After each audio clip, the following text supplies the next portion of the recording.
وہ جوان جو ہی پروان چڑھا ان فوان شباب آیا تو اس کی پیشانی سجدے کے تقدس سے مالا مال ہو گئی، اس کی آنکھوں میں حیا اور شرم کے پہرے آ گئے، اس کے خیالوں میں پاکیزگی آ گئی، اس کی زندگی کے شب و روز نیکی کے ماحول میں بسر ہونے لگے، اس کی راتیں ذکر الہی میں، تلاوت کلام مجید میں اور دن یاد الہی میں روزے سے گزرنے لگے۔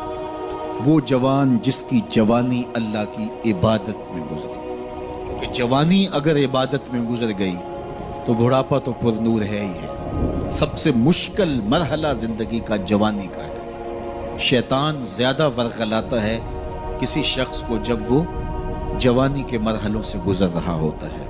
تو جس کی جوانی خیریت کے ساتھ گزر گئی اور اس نے اپنی جوانی کے تقدس کو محفوظ رکھ کے منزل تک پہنچا لیا، اپنی عصمت کے جوہر کی حفاظت کی، اپنی آبرو کو لٹنے نہیں دیا، اپنی آنکھوں کی شرم و حیا پر پہرے بٹھائے اور آنکھ کو برباد نہیں ہونے دیا اور اپنی زندگی کے تقدس کا پہرا دیا، تو جو جوان اپنی جوانی کو خیریت کے ساتھ گزار گیا۔ کسی نے کہا تھا نا، کتاب زیست کا ایک اور باب ختم ہوا، شباب ختم ہوا، ایک عذاب ختم ہوا۔ تو جوانی جس کی منزل تک پہنچ گئی خیریت کے ساتھ، عافیت کے سائے میں۔ مشکل تو بڑا ہے جوانی کو منزل تک لے جانا، خیریت کے ساتھ، داغدار نہ ہونے دینا، جوانی کے تقدس کو رسوا نہ ہونے دینا، عصمت کے جوہر پہ کالک نہ لگنے دینا، خواہشات کو غالب نہ آنے دینا۔ آسان کام تو نہیں ہے، مشکل کام ہے، لیکن اگر کوئی مشکل کاٹ گیا، جوانی کے تھوڑے سے ایام میں گزار گیا، اللہ اکبر۔ حضرت شیخ خطلی کہتے ہیں، داتا گنج بخش علی حجویری علیہ رحمہ کے مرشد ہیں، الدنیا یوم ولنا فیہا صوم۔ وہ کہتے ہیں دنیا ایک دن ہے، ہم روزہ رکھ کے گزار رہے ہیں۔ تو روزہ رکھ کے سارا دن گزر ہی جاتا ہے، دوپہر بھی آتی ہے گزر جاتی ہے، اور عصر کا وقت بھی آتا ہے گزر جاتا ہے، کھانے کا وقت بھی آتا ہے، چائے کا وقت بھی آتا ہے، سب کچھ ہوتا ہے لیکن گزر جاتا ہے، افطار تک بندہ پہنچ جاتا ہے۔ جس نے زندگی روزے کی طرح گزار دی، جس نے جوانی روزہ رکھ کے گزار دی، خواہشات کو بے قابو نہیں ہونے دیا، مشکل کام تھا لیکن اس نے مشکل کام کر دکھایا۔ اجر کتنا بڑا ہے، سنیے اللہ کے محبوب کی زبان سے سنیے۔ حضور نے ارشاد فرمایا جو سیدنا ابو ہریرہ کے ذریعے سے ہمارے تک پہنچا، فرمایا قیامت کے دن جب سورج کا رخ سیدھا ہوگا، زمین تانبے کی ہوگی، لوگ پسینے میں شرابور ہوں گے، کوئی ٹخنوں تک پسینے میں، کوئی گھٹنوں تک، کوئی کمر تک، کسی کو پسینے کی لگام دی جائے گی، اور وہ پسینہ ایسے نہیں ہوگا جس طرح یہ پسینہ ہے، اتنا گرم ہوگا۔ ابن رجب حنبلی کہتے ہیں اس پسینے کا ایک قطرہ اگر احد پہاڑ پہ ڈال دیا جائے تو وہ پگھل جائے، اتنا گرم ہوگا، بدبودار اتنا ہوگا، ایک قطرہ دنیا پہ ڈال دیا جائے، انسان کیا جانوروں کے دماغ بھی پھٹ جائے، اس پسینے میں لوگ شرابور ہوں گے۔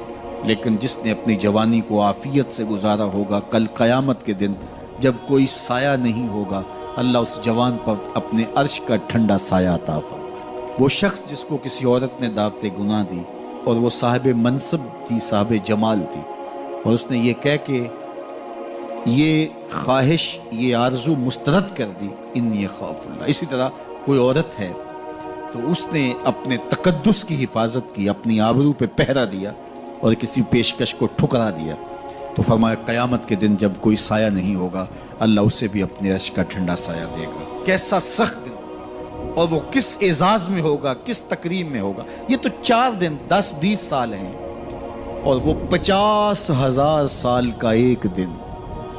پھر اس کو اللہ کا شکر ادا کرنا ہوگا کہ اللہ تو نے کتنا کرم کیا میرے اوپر کہ میری جوانی خیریت اور عافیت سے گزری، اور آج اس کا تو کتنا بہتر صلہ مجھ کو دے دیا۔ آج اللہ نے مجھے اور آپ کو فرصت دی ہے، یہ اٹھتے ہوئے جنازے، یہ پھیلی ہوئی قبریں، یہ ہم سے بچھڑتے ہوئے لوگ، یہ ہمارے لیے ایک پیغام ہے، ایک میسج ہے ہمارے نام، یہ ہمارے لیے عبرت ہے۔ آج وہ جا رہے ہیں تو ہمیں بتا کے جا رہے ہیں کہ صاحب ہم جا رہے ہیں، ہمارے پیچھے تم بھی آ رہے ہیں۔ اور یہ بات ذہن میں رکھیے، دنیا پر آنے کی ایک ترتیب ہے، دنیا پر جانے کی وہ لازمی ترتیب نہیں ہے۔ پہلے دادا آتا ہے، پھر باپ آتا ہے، پھر بیٹا آتا ہے، پھر اس کے بعد بچے آتے ہیں۔ ایسے کبھی نہیں ہوا کہ باپ سے پہلے اولاد آ گئی ہو۔ دنیا پر آنے کی یہ ترتیب ہے اور یہ طے شدہ منظم ترتیب ہے، لیکن دنیا سے جانے کی یہ ترتیب نہیں ہے کہ پہلے باپ جائے پھر ہی اولاد جائے گی۔ بسا اوقات بوڑھے باپ کو جوان بیٹے کی میت کو کندھا دینا پڑ جاتا ہے۔ تو یہ دنیا سے کب کوئی جا سکتا ہے مجھے اور آپ کو نہیں پتہ، یہ امر مخفی رکھا گیا ہے اس لیے تاکہ ہم ہر لحظہ موت کے لیے تیار رہیں۔ موت کے لیے تیاری یہی ہے کہ ہم توبہ کی دہلیز پہ کھڑے رہیں، اپنے مالک کی حضور رجوع کرتے رہیں، اچھے اعمال کا ذخیرہ کریں، اور کسی کے حق ہمارے ذمہ پر نہ ہو کہ ہم قیامت کے دن جو ہے وہ پچھتائیں۔ کسی نے اگر کسی کا حق غصب کیا صرف 3 پیسوں کے عوض کے اندر، قیامت کے اندر یہ کرنسی تو ہمارے ساتھ ہوگی نہیں، یہ تو ہم یہیں چھوڑ دیں گے، یہ مال، یہ دولت، یہ بینک بیلنس یہیں چھوڑ کے چلے جائیں گے، یہ تو کفن بھی میلا نہیں ہونے دیں گے کہ بانٹ لیں گے۔ جاندی واری ڈرونا بنے ہوتے ہاتھ نہ لاندے ڈر دے، جنہ لئی تو پاپ کمائے اج کتھے نہیں تیرے کر دے۔ وہ تو کفن بھی میلا نہیں ہوں گے دیں گے، بانٹ لیں گے۔ تو آخرت میں سکہ رائج الوقت عمل ہوگا، تو پھر عمل لیے جائیں گے۔ تو جس نے کسی کا ایک ٹگا مارا ہوگا، 3 پیسے مارے ہوں گے، اس کے بدلے میں 700 نمازیں جو باجماعت پڑھی گئی ہیں وہ لے لی جائیں گے، اور جو لوگوں کے پلاٹ ہڑپ کر گئے ہیں، رشوتیں، زیادتیاں، جور و ظلم اور لوگوں کے ساتھ زیادتیاں اور لوگوں کا مال ہتھیانا، خون نچوڑنا، اذیتیں دینا، تو کس طرح وہ قیامت کے دن عہدہ برا ہو سکیں گے؟ تو آج اللہ کی رحمت کے در کشادہ ہیں اور اس کی رحمتیں آواز دے رہی ہیں، آجو پلٹ کے میری رحمت کے دروازے کھلے ہیں۔ اللہ اکبر۔ یا ایھا الانسان ما غرک بربک الکریم، اے انسان پلٹ کے آ جاتے ہیں، رب بڑا ہی کریم ہے۔ مجھے بتاؤ، یوں بھی کوئی آواز دیتا ہے، یوں بھی کوئی پکارتا ہے؟ بھاگے ہوئے مجرم کا تعاقب کیا جاتا ہے، کبھی یوں بھی پیار سے اس کو بلایا جاتا ہے، لیکن 70 ماؤں سے زیادہ پیار کرنے والا رب پکار کے کہہ رہا ہے، او بھاگنے والے آجا پلٹ کے، تیرے رب کا دروازہ کھلا ہوا ہے۔ وہ یہ نہیں دیکھے گا تو نے جرم کتنے کیے، وہ یہ دیکھے گا تو پلٹ کے آئے گا، آ گیا ہے، اور وہ تیرے گناہ نہیں دیکھے گا، تیرے آنے کو دیکھ کے تیرے گناہوں کو بدل کے نیکیوں میں تبدیل کر دے گا۔ جتنا بڑا گناہ گار ہے اتنا بڑا نیکوکار بن جائے۔ آ تو صحیح، آنا تو نے ہے ہی، پھر جو کفن میں منہ چھپا کے آتا پھرے گا، پھر جو تجھے لوگ اٹھا کے لائیں گے۔ اچھا نہیں ہے کہ اپنے قدموں سے خود ہی چل کے آ جا، آج کھلے منہ آ جا، اس کی رحمتیں تیرے استقبال کرنے کے لیے منتظر ہیں۔ آج وہ آواز دے کے کہہ رہا ہے، آجا میری رحمتیں تیری منتظر ہیں۔ ما غرک بربک الکریم، تجھے کریم رب سے کس نے مغرور کر دیا؟ تکبر میں، رعونت میں مبتلا ہو گیا، تو اپنے مالک کی دہلیز کو چھوڑ گیا۔ آجا پلٹ کے، وہ کریم تجھے بلا رہا ہے، اور دیکھ اس کا رشتہ کتنا گوڑا ہے۔ اللہ ذی خالق کا، اس نے تجھے پیدا کیا ہے، وہ تیرا خالق لگتا ہے۔ اللہ اکبر۔ یعنی وہ تجھے بلا رہا ہے جس کا تیرا رشتہ اتنا گہرا ہے کہ وہ تیرا خالق لگتا ہے۔ ماں کو جو اولاد سے پیار ہے، دنیا کے کسی ترازو پہ وہ پیار تولا جا سکتا ہے؟ ماں کی محبت کا کہیں وزن ہو سکتا ہے؟ آج کل یہ آپ کے بھی تھوڑا سا آگے گزریں تو اتنے بڑے ترازو گاڑ دیے گئے ہیں جہاں پورا کنٹینر تول لیا جاتا ہے۔ تو میں دوستوں کو کہتا ہوں کہ آج اتنے بڑے بڑے ترازو ایجاد ہو گئے ہیں کہ جہاں کنٹینر توڑ لیے جاتے ہیں، پہاڑ توڑ لیے جاتے ہیں آج جدید دنیا کے اندر، لیکن کوئی ترازو ایسا آج تک ایجاد نہیں ہوا جس پر ماں کے پیار کو بھی تولا جا سکے۔ اس کے سینے میں جو تڑپتی ہوئی ممتا رکھی گئی ہے، محبت کا جو جہاں آباد کر دیا گیا ہے، الفتوں کی ایک کائنات ماں کے سینے میں رکھ دی گئی ہے، اس کا نعم البدل کیا بدل بھی موجود نہیں ہے۔ ماں جب بولتی ہے تو اس کے لہجے میں جبریل بولتا ہے، ماں جب مسکراتی ہے تو لگتا ہے جنت کی ساری کلیاں کھل اٹھی ہیں۔ وہ سینے میں درد، وہ درک، وہ محبت، وہ کائنات، وہ انوکھا پیار جو اولاد کے لیے رکھتی ہے، یہ اتنا پیار ماں کے سینے میں پیدا کیسے ہوا؟ تو آپ کے پاس ایک ہی جواب ہوگا، اس لیے کہ ماں نے اولاد کو جنم دیا ہے۔ تو میں یہاں آپ کی توجہ چاہوں گا، جس ماں نے اولاد کو جنم دیا ہے وہ اتنا پیار کرتی ہے، تو جس رب نے خلق کیا ہے وہ کتنا پیار کرتا ہوگا۔ میں آپ کی توجہ چاہوں گا، مجھے اور کوئی نہیں چاہیے، صرف توجہ چاہیے گا، صرف نظارے کے لیے جنبش مژگاں بھی بھار ہے، نرگس کی آنکھ سے تجھے دیکھا کرے کوئی۔ تو میری آرزو یہ ہے کہ آپ کی تمام تر توجہ میری جانب مبذول ہوں تھوڑے وقت میں۔ جس شدت کی گرمی میں آپ بیٹھے ہیں مجھے اس کا احساس ہے، تو میں چاہوں گا کہ چند باتیں آپ تک پہنچ جائے۔ تو جو ماں اتنا پیار کرتی ہے وہ اس لیے کہ ماں نے جنم دیا ہے، تو جس نے جنم دیا ہے وہ اتنا پیار کرتی ہے، تو جس رب نے خلق کیا ہے وہ کتنا پیار کرتا ہے۔ تو ماں کی دہلیز چھوڑ کے بیٹا بھاگ جائے تو ماں آواز دیتی نا، پتر کہاں بھاگ رہا ہے، آجا پلٹ کے، اتنی ٹھنڈی چھاؤں کہیں نہیں ملے گی، اتنا پیار تجھے کہیں سے نہیں مل سکتا، آجا پلٹ کے۔ مائیں تو مائیں ہوتی ہیں، اور اولاد کے لیے ان کے سینے میں جو تڑپتی ہوئی ممتا ہوتی ہے، اور پیار کا جو ایک آباد جہاں ہوتا ہے وہ ایک الگ ہی کائنات ہے، وہ ایک الگ ہی جہاں ہے۔ وہ کہتے ہیں نا کہ کسی نے کہا کہ میں تو تیرے سے تب راضی ہوں گی کہ تو اپنی ماں کا کلیجہ نکال کے لائے گا، تو وہ بدمست عاشق اپنی ماں کی آرزو، اپنی محبوبہ کی آرزو کو پورا کرنے کے لیے اس عمل سے بھی گزر گیا، اور ماں کا کلیجہ چیرا اور تشتری میں رکھ کے اپنی محبوبہ کے لیے اس کا کلیجہ لا رہا تھا، تو راستے میں ٹھوکر لگی تو ماں کے کلیجے سے آواز آئی کہ پتر سٹ نہیں لگی۔ یہ ماں کے پیار کا روپ ہے، یہ ماں کی محبت کے بکھرے ہوئے رنگ ہیں، یہ چھلکتا ہوا اجالا اور نور اور روشنی ہے۔ ماں اتنا پیار کرتی ہے، اللہ اکبر۔ تو ماں کو اتنا پیار اس لیے ہے کہ اس نے جنم دیا اور رب نے تو خلق کیا دست قدرت سے۔ تو ماں کی دہلیز چھوڑ کے بچہ بھاگ جائے تو ماں کہتی ہے پتر آجا واپس پلٹ کے، اور جب بیٹا پلٹ کے آتا ہے تو ماں سب بھول جاتی ہے کہ اس نے کیا کیا تھا۔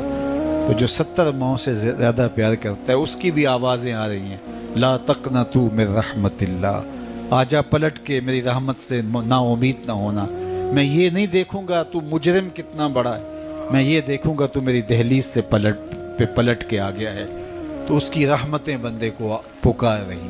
تو یہ اٹھتے ہوئے جنازے، یہ پھیلی ہوئی قبریں، اور یہ ہم سے بچھڑتے ہوئے ہمارے احباب، دوست، بھائی، عزیز، یہ ہمیں بتاتے ہیں کہ میاں اس زندگی سے، زندگی کا متعین سفر کاٹ کر کے تم بالآخر اللہ کے حضور پلٹ کے آنے والے ہو۔ اخروی زندگی کے لیے اچھے اعمال کا ذخیرہ جمع کرو اور اپنی آخرت کی تیاری کرو، چونکہ موت جب آ جاتی ہے تو ایک لمحے کا بھی تقدم و تاخر نہیں ہوتا۔ موت ایک اٹل طے شدہ امر واقعی اور حقیقت واقعہ ہے، بہر صورت اس نے آ کے رہنا ہے، بلکہ اللہ تعالیٰ جل شانہ نے اس کو اچانک رکھ کر کے ہمیں ہر وقت مستعد اور فعال رہنے کی ترغیب دی کہ تاکہ ہم ہر لحظہ، ہر ساتھ اپنے آپ کو آمادہ رکھیں، کسی وقت بھی بلاوا آ سکتا ہے اور ہم موت کی اس گاڑی میں سوار ہو سکتے ہیں۔ اللہ اکبر۔ تو آئیے میں اور آپ اللہ کی بارگاہ میں دعا بھی کرتے ہیں اور اپنی زندگی کو بہتر بنانے کی منصوبہ بندی بھی کرتے ہیں۔ جب لوگ ہم سے جدا ہوتے ہیں تو ہمیں عبرت ہوتی ہے کہ ہم بھی جا رہے ہیں۔ حضرت یعقوب علیہ السلام نے حضرت اسرائیل سے عہد لے رکھا تھا کہ میری روح قبض کرنے کے لیے اچانک نہیں آنا، پہلے کوئی قاصد بھیج دینا تاکہ میں موت کی تیاری کر لوں۔ انبیاء تو تیاری ہوتے ہیں، کچھ چیزیں تعلیم امت کے لیے ہوتی۔ تو کہا کہ جی میرا وعدہ رہا۔ تو ایک عرصے کے بعد حضرت اسرائیل حاضر خدمت ہوئے اور کہا کہ حضور میں قبض روح کے لیے آیا ہوں۔ فرمایا تم نے تو وعدہ کیا تھا اچانک نہیں آؤں گا، تم اچانک آ گئے، کوئی قاصد نہیں بھیجا۔ تو کہا حضرت میں نے تو قاصد بھیجے تھے۔ فرمایا میرے پاس تو ایک بھی نہیں آیا۔ عرض کی حضور آپ کے سامنے کتنے لوگوں کی موت واقع ہوئی، یہ میرا قاصد نہیں تھا تو اور کیا تھا۔ آپ کی داڑھی میں سفید بال آ گئے، یہ میرا قاصد نہیں تھا تو اور کیا تھا۔ جب کمر میں خم آنے لگے، جب اعضاء مدمحل ہونے لگے، جب چلتے ہوئے ٹھوکنے لگے، جب زبان میں لکنت آنے لگے، جب یادداشت کھونے لگے، جب بالوں میں چاندی اترنے لگے، جب انسان کے اعضاء جواب دینے لگے، تو سمجھو یہ پیغام موت آ گیا ہے۔ اللہ اکبر۔ حضرت عمر رضی اللہ تعالیٰ عنہ دربار میں بیٹھے تھے، تو ایک صاحب آیا اور اس نے کہا کہ یا عمر لا تنسا موتک، عمر اپنی موت کو نہیں بھولنا۔ اور یوں کانپنے لگے حضرت عمر جیسے بیت کی شاخ کانپتی ہے، اور اسے کہا کہ روز آ کے مجھے تذکیر کر جایا کر۔ وہ روز آتا ہے، بھرے دربار میں کھڑا ہو کے کہتا ہے عمر اپنی موت کو نہیں بھولنا۔ ایک دن آیا، آپ نے اس کو کہا میاں آج کے بعد نہیں آنا۔ کوئی اور شخص آنے لگا، فرمایا نہیں۔ تذکیر موت کی ضرورت نہیں رہی، فرمایا نہیں۔ مجھ سے کوئی گستاخی ہوگی، فرمایا نہیں۔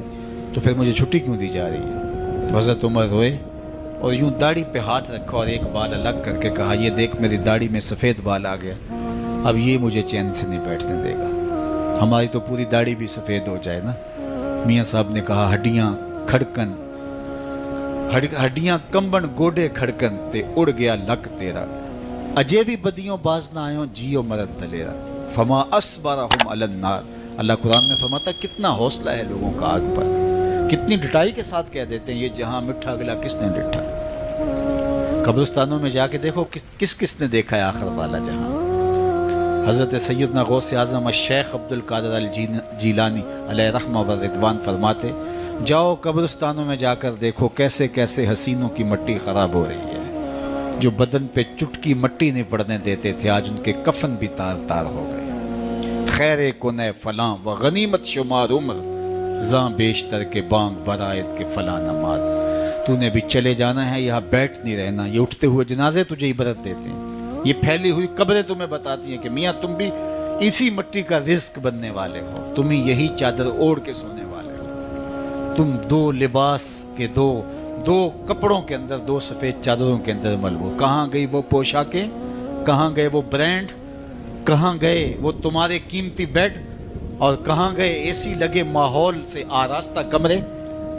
امیر ہے یا غریب ہے وہ 2 گز زمین اور وہی مٹی کا اوڑھنا, مٹی کا بچھونا, وہی 2 گز کفن, وہی کل کائنات.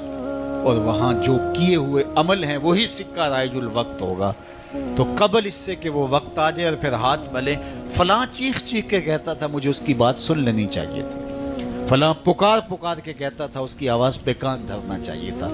فلاں اٹھتا ہوا جنازہ مجھے عبرت دے دیتا.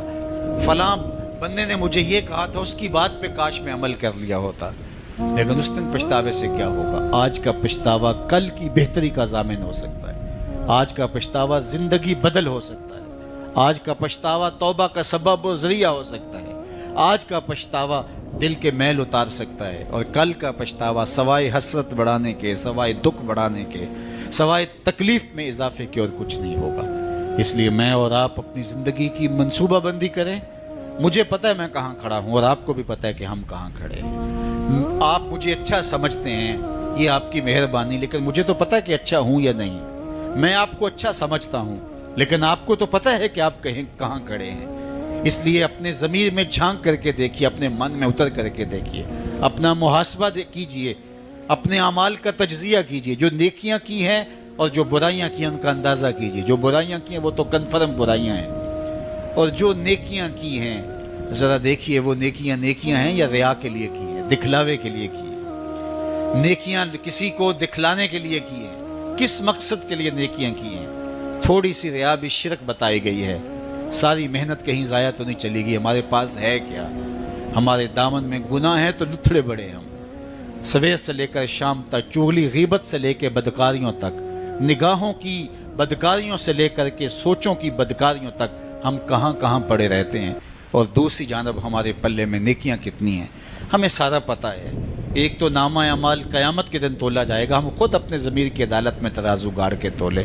حضرت عمر فرمایا کرتے تھے حاسبو قبل ان تحاسبو, اس سے قبل کہ تمہارا حساب کیا جائے تم اپنا حساب پہلے ہی خود کر لو. کبھی آپ عمرے پہ جاتے ہیں یا بیرون ملک سفر کرتے ہیں تو وہاں سامان باندھ کر کے پہلے تول رہے ہوتے ہیں کہ ایئرپورٹ پہ پریشانی نہ ہو. حالانکہ ایئرپورٹ پہ اگر 2-4 کلو سامان بڑھ بھی گیا تو کوئی بات نہیں, 4 ریال دے کے آپ سامان لا سکتے ہیں. لیکن اس کے باوجود آپ وہاں کسی سے ترازو مانگ کے بار بار اپنے پیس تول رہے ہوتے ہیں کہ جناب ایئرپورٹ پہ جا کے پریشانی نہ ہو. تو اس دنیا پر بھی اعمال تول لو, کہیں نزا کے وقت پریشانی نہ ہو, کہ حشر کے وقت جب اعمال تلنے لگے تو وہاں پریشانی نہ ہو. تو یہ تھوڑا سا وقت ہے, یہ زندگی مختصر ہے اور ہم تیزی کے ساتھ موت کی طرف بڑھ رہے ہیں. حضرت سیدنا علی المرتضیٰ رضی اللہ تعالیٰ عنہ فرماتے ہیں یہ تمہاری سانسیں جو ہیں یہ موت کی طرف اٹھتے ہوئے قدم ہیں. تم سمجھتے ہو ہم بڑے ہو رہے ہیں لیکن حقیقت میں تم چھوٹے ہو رہے ہو. چونکہ گنتی جب الٹی شروع ہو جائے تو کام جلدی 0 پر پہنچتا ہے. کبھی آپ اشارے پہ رکے ہوں تو 60 سے نیچے آ رہی ہو یا 70 سے یا 120 سے, تو کام تو 0 پہ آ جاتا ہے, اور جب کام 0 پہ آ جاتا ہے تو پھر لال بتی جل جاتی ہے. اللہ اکبر. تو یہ تیزی کے ساتھ زندگی گزر رہی ہے اور ہم کوئی 60 سے نیچے آ رہا ہے, کوئی 55 سے نیچے آ رہا ہے, کوئی 50 سے نیچے آ رہا ہے, اور جب 0 تک آ جائیں گے پھر اس سے آگے تو کچھ بھی نہیں ہے. ایک روایت میں آتا ہے ان اللہ یحب الشاب التائب, اللہ تعالیٰ توبہ کرنے والے جوان کو پسند کرتا ہے، اس سے محبت کرتا ہے، تو وہ محبوب بارگاہ ہو جاتا ہے جو جوانی میں اللہ جل شانہ ہو کے حضور رجوع کرتا ہے۔ یہاں کسی نے کہا تھا در جوانی توبہ کردن شیوائے پیغمبری، وقت پیری گرگ ظالم می شود پرہیزگار۔ جوانی میں توبہ کرنا پیغمبروں کا شیوا ہے۔ جب بوڑھا ہو جائے، دانت ٹوٹ جائیں، پنجوں میں زور نہ رہے، تو بھیڑیا شکار چھوڑ کر کے شریف بن کے بیٹھ جائے، تو یہ تو اس کی مجبوری ہے۔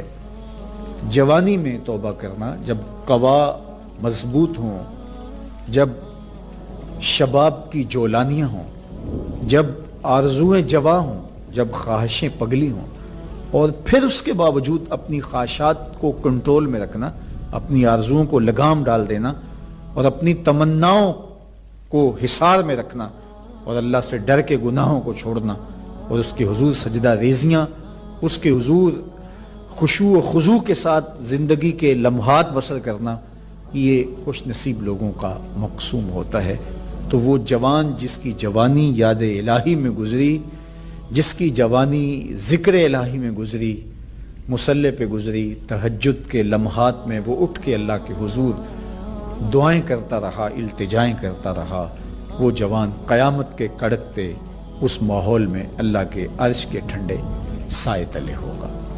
تیسرا شخص جس کو اللہ تعالیٰ قیامت کے دن اپنے عرش کا ٹھنڈا سایہ عطا کرے گا، وَرَجُلٌ قَلْبُهُ مُعَلَّقٌ بِالْمَسَاجِدِ، وہ شخص جس کا دل مسجد کے ساتھ جڑا ہوا ہے، مسجد کے ساتھ لٹکا ہوا ہے، مسجد کی ملازمت، مسجد کی حاضری، مسجد کی صفائی، مسجد کی ستھرائی، مسجد کی پاکیزگی کے لیے کوشش، مسجد کی تعمیر، مسجد کی تزئین اور مسجد کی آبادی کے لیے دن رات کوشاں رہا، ایک نماز کے بعد دوسری نماز کا انتظار کرتا ہے، تو یہ خوش نصیب وہ ہے جس کا دل جڑا ہوا ہے مسجد کے ساتھ۔ ایک جلیل القدر نام آپ نے سنا ہے، اور وہ ہے ربیع بن خثیم رضی اللہ تعالیٰ عنہ۔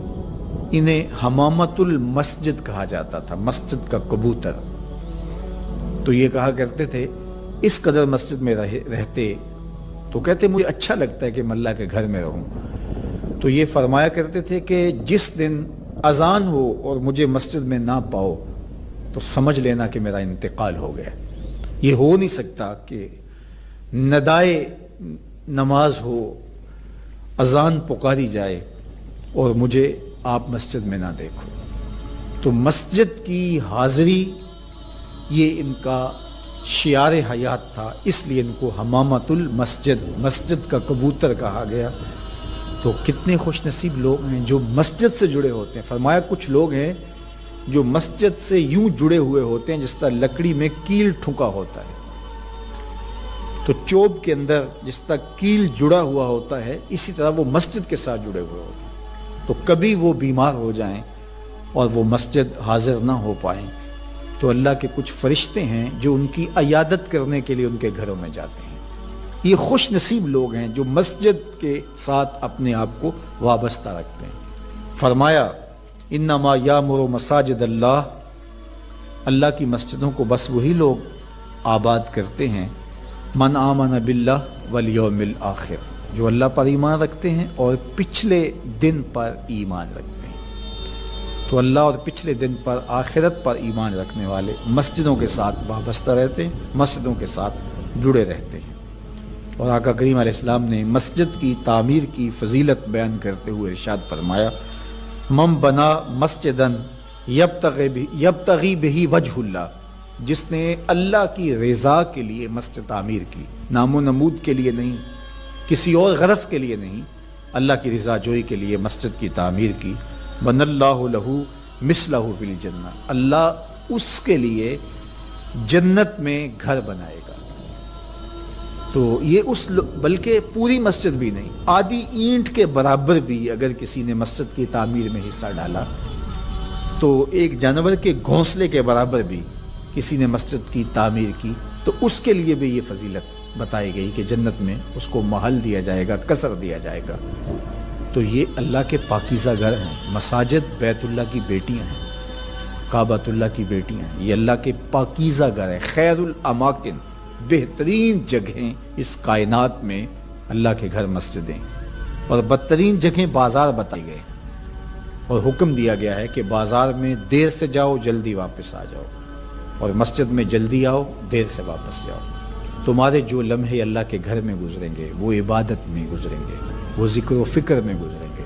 تمہارے اٹھنے والے وہ قدم جو مسجد کی طرف اٹھتے ہیں وہ قیامت کے دن ظلمت سے نجات کے ضامن ہوں گے، وہ چراغ بن کے تمہاری زندگی آخرت کی زندگی کے اندر چراغاں کر دیں گے۔ تمہیں جنت کی طرف لے جانے والے وہ قدم ہیں جو مسجد کی طرف اٹھتے ہیں، مسجد کی طرف بڑھتے ہیں۔ تو اللہ کے پاکیزہ گھروں کی طرف ہمارا رب، ہمارے قلب کا تعلق، ہماری محبت کا رشتہ، یہ ہمارے دین کا تقاضا ہے۔ اللہ اور پچھلے دن پر، آخرت پر مضبوط عقیدہ مسجد سے ہمیں جوڑتا ہے۔ کبھی کسی مجبوری کی وجہ سے مسجد جانے سے قاصر ہوں، بیمار پڑ گئے ہیں، مسجد نہیں جا سکتے، یا حالات ایسے ہیں جس طرح آج کل کے حالات ہیں کہ مسجد میں جانا کسی وجہ سے موقوف ہو گیا، تو مومن اس پر خوشی محسوس نہیں کرے گا۔ وہ بیماری کی وجہ سے یا کسی اور سبب سے مسجد نہیں جا پا رہا تو اس کا اندر بے چین ہوگا، اور وہ دعائیں کرے گا، مالک وہ لمحے آئیں کہ تیرے پاکیزہ گھر میں میری حاضری ہو، تیرے دربار میں حاضر ہوں، تیری چوکھٹ پہ جا کے سلامی پیش کروں، میری پیشانی تیرے حضور مسجد کے فرش کو چھوئے اور تیری بندگی کے ترانے گائے۔ تو وہ یہ آرزو کرے گا، اگرچہ شریعت اس کو رخصت بھی دیتی ہو لیکن پھر بھی اس کی تمنا تو ہوگی۔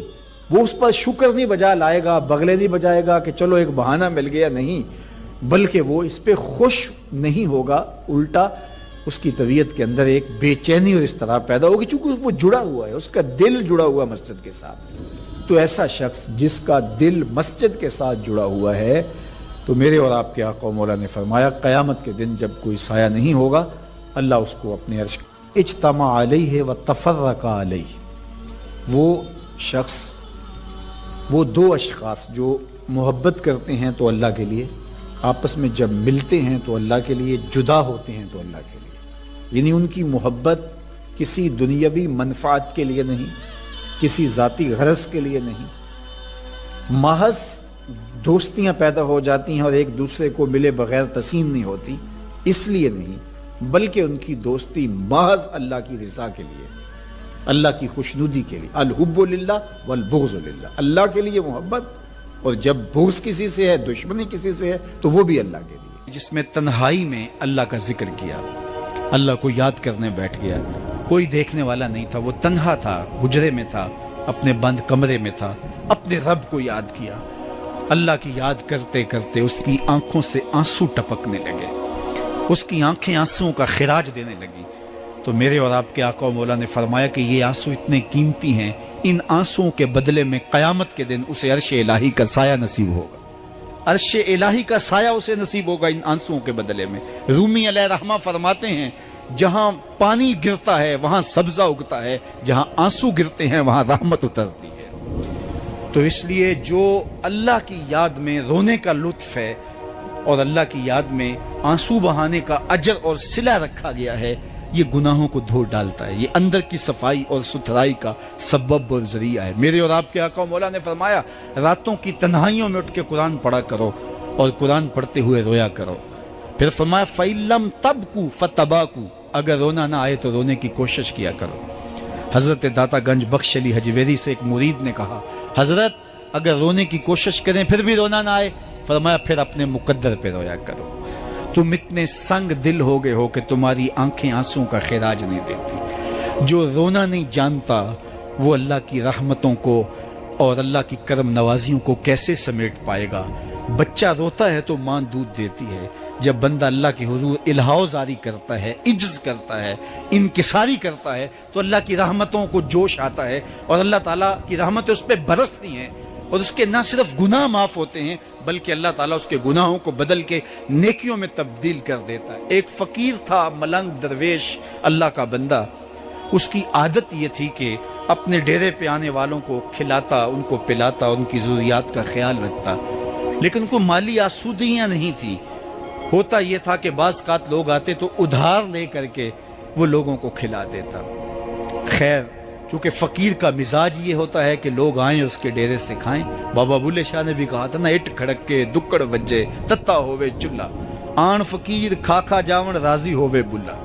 یہ فقیروں کا مزاج ہے، تو جو بھی آتا اس کے ڈیرے سے کھاتا اور وہ ادھار اٹھا اٹھا کے لوگوں کی ضروریات کو پورا کرتے رہتے۔